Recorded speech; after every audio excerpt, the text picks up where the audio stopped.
Hello ladies and gentlemen, my name is Emperor Pokso and welcome back to a brand new short 3-part series I'm starting with Mr.Tommo2304, James Hansen, and Tekken 101. In each part we are discussing the anime's return, our expectations for the adaptation, and we are heavily discussing the final arc of the story. So if you're an anime only, this video does contain spoilers. Anyway, subscribe if you are new and check out all my other Bleach related videos. With all further ado, let's get into the first episode. And for our first guest, we have Mr.Tommo2304. He's actually one of my favorite Bleach YouTubers, so I'm very happy that we could have him here if you want to say hello. Hi there, thank you for having me. This is awesome. This is this is my first proper collaboration I've ever done. Oh really? Yeah. That makes me really happy because you are my favorite Bleach content creator, probably out of the Bleach medium. I really appreciate that. That's awesome. Yeah. So it sounds ridiculous, but when I started in 2012, I never imagined anyone saying that to me. Really? I actually watched some of your older videos here and there, and there's some really good stuff. The reviews. Thank you. But yeah. He already knows the question, but I'm just gonna repeat it for the audience's sake. Basically, I'm asking YouTubers and to Mr. Tommo23, I'm just gonna say Tommo. Go for it, yeah. Tommo here. What are you most excited for in the 1000-Year Blood War adaptation to the anime? Yeah, what am I most excited for? Everything is a bit of a cheap answer, so I'll narrow it down. For me, it's unquestionably the Vandenreich and the Sternritters in general. Just actually seeing them come to life. Because you know what's like super weird to me, and I was thinking about this the other day actually. I don't know. Were you reading it when it came out weekly and stuff, like back in 2012, 13, 14? 15, I never read it weekly. Okay. Because I was way too young when it was coming out. Fair enough. Yeah. For me, it's like super weird that I've known the Sternritter for so long. And they're like old news to me now, but so many people will probably see them for the first ever time. And I've spent years, literally years, talking about these guys, drawing them, that sort of fan comics things I did, even after Bleach ended. And it's so surreal to have them all kind of come back into the forefront again. I'm just really looking forward to seeing how people take to these characters. So I'm hoping that the anime gives them the exposure they deserve. Yeah, honestly, that's a big one. I was not expecting somebody to say that, but I had no idea you did those fan comics until one day I was just on Google and I was searching something about Ichibei, and your Ichibei versus Yamamoto thingy popped up. Oh yeah. I was like, wait, I recognize that name. But yeah, for sure, because the Sternritters really had a weird aesthetic to them, in my opinion, and I loved that. But I think the Sternritters are probably the coolest looking faction in the series. Obviously the Shinigami are completely iconic. Yeah. But there's just something about the Sternritters that looks awesome, and I love their whole Ice Palace theme they have going on. Which Sternritter is your favorite? Askin. Without a doubt. It's 100% Askin. It used to be Asnot, but then he kind of got written out quite quickly. Don't get me wrong, I love his fight and everything like that, but Askin is the clear winner for me, yeah. Askin. I like Askin. For me, it's probably... it's a tough question because there's so many good ones. Probably Asnot. Either Asnot... Yeah, great choice.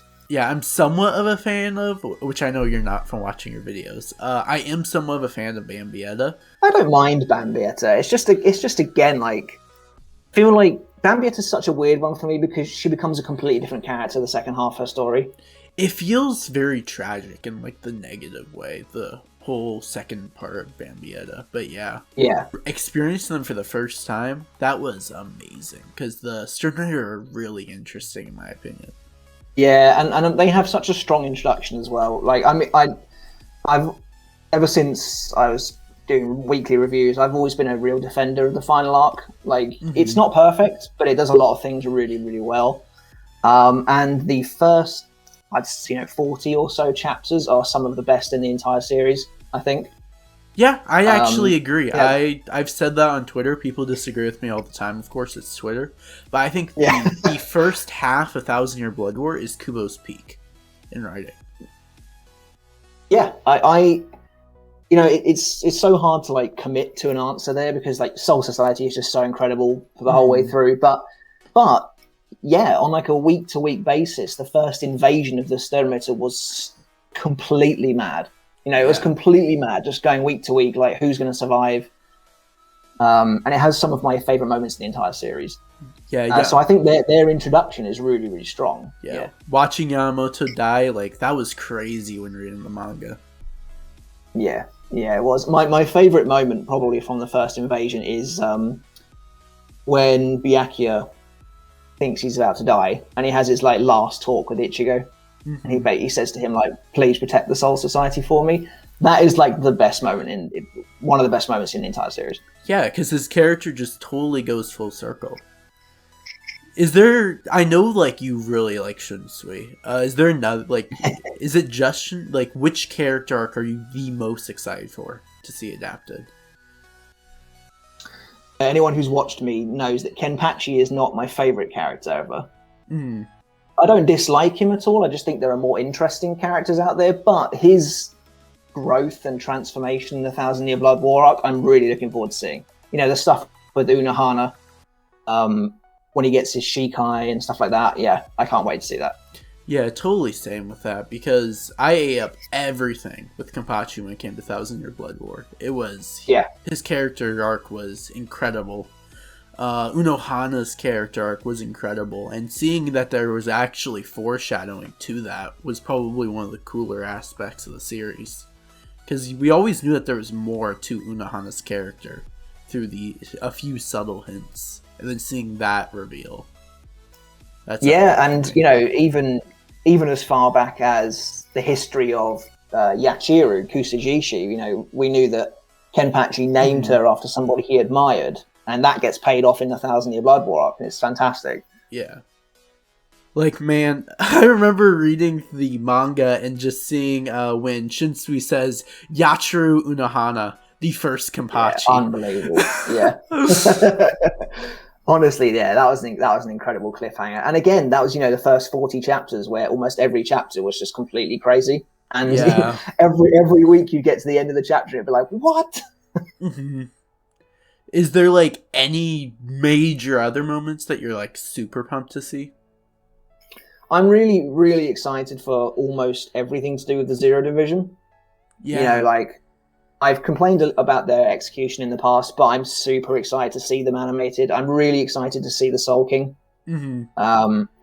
Just because the Soul King has always... Sorry, I was just going to say, the Soul King has always been one of the most fascinating parts of Bleach, in my opinion. I totally agree. It's also one of the more unknown aspects about Bleach, I feel like.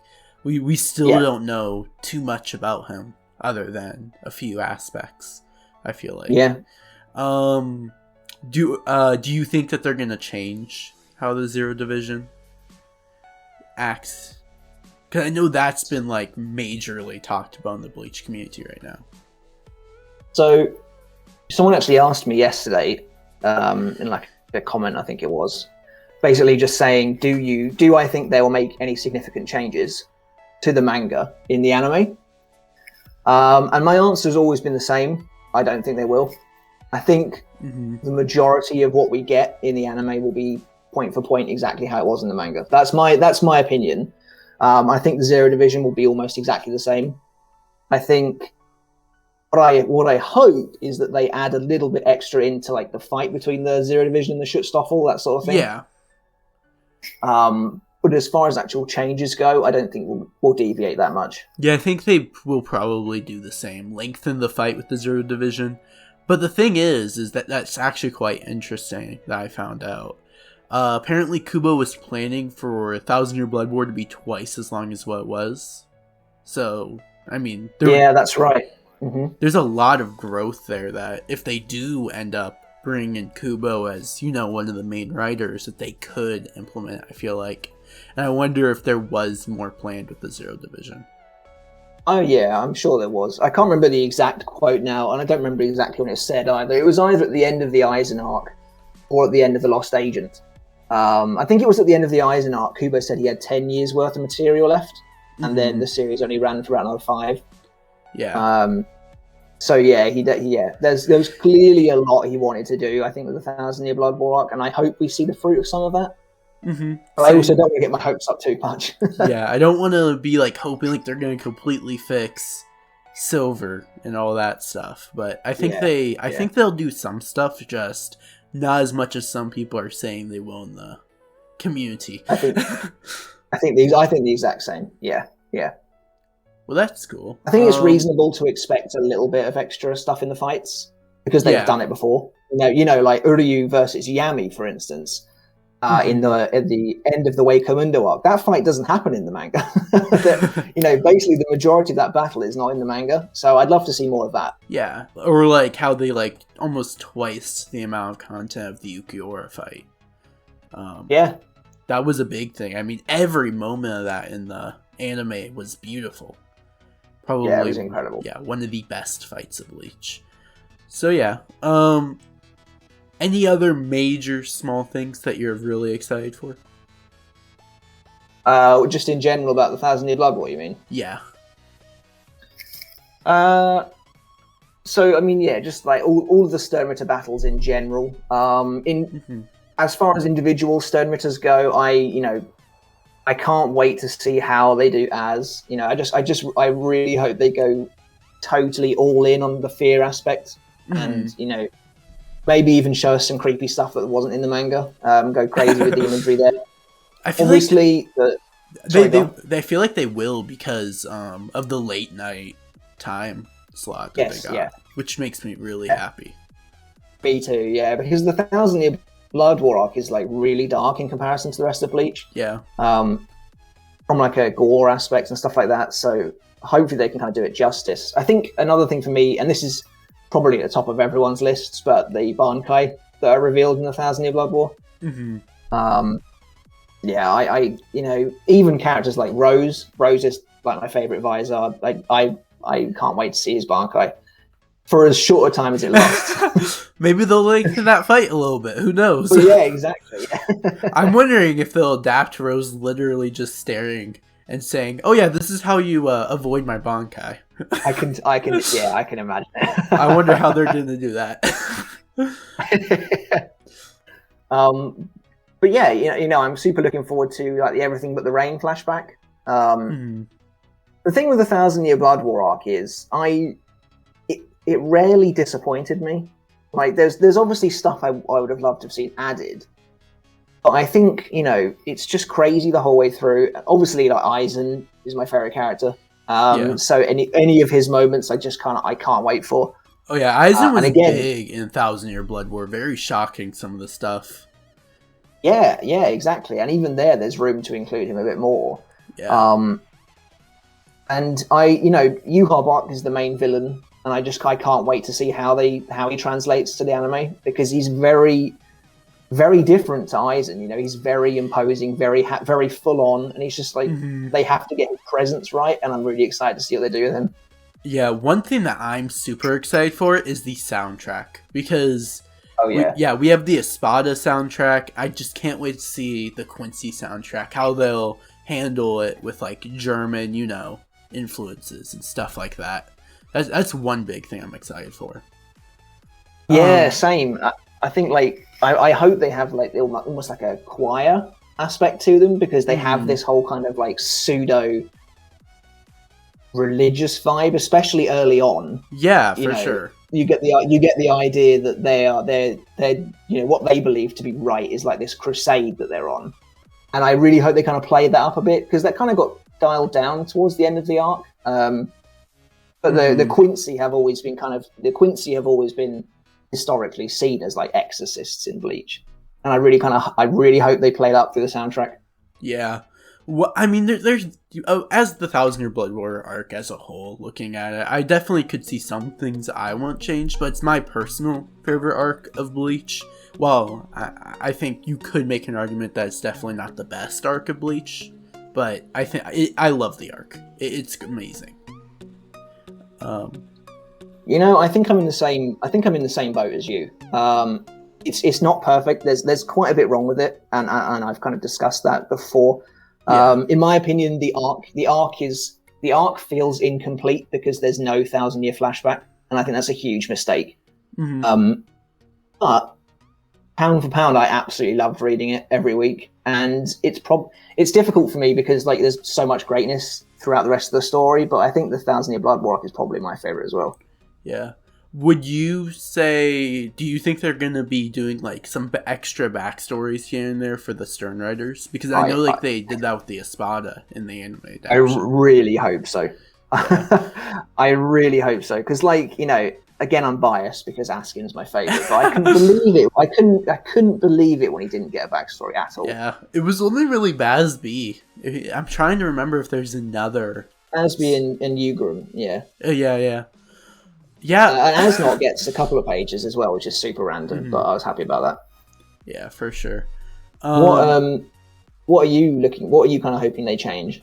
Hoping to change? I hope they kind of, and I know you talked about this in your Squad Zero video, but I really want to see each member of Squad Zero get a fight. Like, I think it would be really cool if like Kubo stepped in and like asked them to do something like that, because I feel like that's what he was originally planning for. He just didn't have the time, or he was too injured to really be willing to draw so many panels. Yeah, I agree. I mean, it's weird that there's 4 members of the Schutzstaffel, and there's exactly the same number of Zero Division. And you kind of think, well, this is looking like a setup for a fight each, and it doesn't happen. Yeah, because I really feel like that was Kubo's mind when he was developing the story, but it doesn't come out, It doesn't happen that way. Probably another big thing is I want them to do Yamamoto's Bankai right. Like, I think the manga does it right, but I'm worried the anime won't. So I'm really hoping the anime pulls it off right. The anime needs to go hardcore. It's a similar situation to Asnot. They need to just go all in. When the skeletons come out of the ground, it needs to be horrifying. It needs to be really intense. I totally agree with that, because like, and especially the artwork. And what makes me happy is if you look at Burn the Witch and look at how high production that looked like. Like, if Burn the Witch, something that only is popular because Kubo's name is on it, and it got that much money, and they don't know if it's gonna make a lot of money. I can only imagine the budget and greatness that Bleach will look like. So that's kind of gives me a lot of hope for the adaptation. I was surprised at how good Burn the Witch looked. Like when I watched it, I couldn't believe how pretty it was. Like it had like almost like Studio Ghibli vibes when I was watching it. I thought it really kind of looked like a similar aesthetic. Yeah, the aesthetic was really different. A lot of people were like it was like a copy and paste of Bleach's aesthetic, and I was like, no, it's not. Yeah, I didn't get that at all. Yeah, it looks very different. And it also adds in some interesting world stuff that could be put into Bleach that fixes some of the world building issues, if you look at Bleach as a whole. So maybe, who knows, we'll get Burn the Witch, a 5th series, a 6th series, all of different places. The world of Burn the Witch is where dead people from the UK go, and the world. Yeah, I mean, Burn the Witch was really surreal for me reading it, and you got these like London landmarks, and I was like, I've been there. Yeah, I bet you that's really cool as somebody who lives in that area. Yeah. Yeah. Sui is my second favorite character in the whole series, just behind Aizen. Oh yeah, my bad. I've kept on thinking he's your favorite captain. I'm sorry. Yeah. I was saying he was your favorite character, not. But I loved Kyoraku from the earlier arcs, but he really came into being one of my favorite characters during the 1,000-Year Blood War arc, which is when I think his character really takes off. I definitely have to agree. Yeah, I can't wait to, as you mentioned earlier, I think that character arc of his, I can't wait to see it. How he's forced to kind of take on the responsibility of being Captain Commander that he doesn't want. And the eye patch is like a visual representation of that transformation into becoming a more responsible person. There's just so many layers that get added to Kyoraku, and then things like his Bankai later on. Oh yeah. Bankai, his Bankai is like difficult to really represent, I think, and it wasn't the most exciting thing when it first came out, and I think people were a bit disappointed with that. But it's more a thematic thing. His Bankai, it ties very deeply into his character, which I think, you know, after a reread or two, really stands out. And I hope they capture all of that for Kyoraku, because he's easily one of the best handled characters in that whole arc. I think most people weren't excited about his Bankai only because in the end, using his Bankai, he had a quote-unquote fake death. I feel like that's why a lot of people were upset with his Bankai, which I don't think we'll experience in the anime, because I doubt they'll end the episode off with, you know, his Bankai crying. I don't think they'll end the episode with that. I think they'll end the episode with him being revealed to live, which I think that will kind of fix that moment, you know? That tension that the community kind of had. Because that's one thing I love about 1,000 Year Blood War. Except for a few characters, Kubo wasn't afraid to start letting his characters die here and there. Like, for the first time, we were seeing characters on the good... Well, it's hard to call the Shinigami good. On the Shinigami side, die. And it kind of brought this despairing feeling, especially with Yamamoto's death. There was a lot of despair there. That's right. When it comes to Shinigami deaths, Byakuya is obviously the controversial one. Mm-hmm. A lot of people think he should have actually died. And, you know, I kind of agree with that. I've always kind of felt like Byakuya probably should have died there. If only to make his final moment with Ichigo more poignant. That being said, I don't think it was a huge mistake to keep him alive. But you're right. The stakes are really felt during the 1,000 Year Blood War. Like you said, Yamamoto's death is obviously hits really hard. But then characters like Unohana and Ukitake obviously make sacrifices of their own. Mm-hmm. For me, I think it's not just the deaths; it's just the fact that the Sternritters actually win some fights.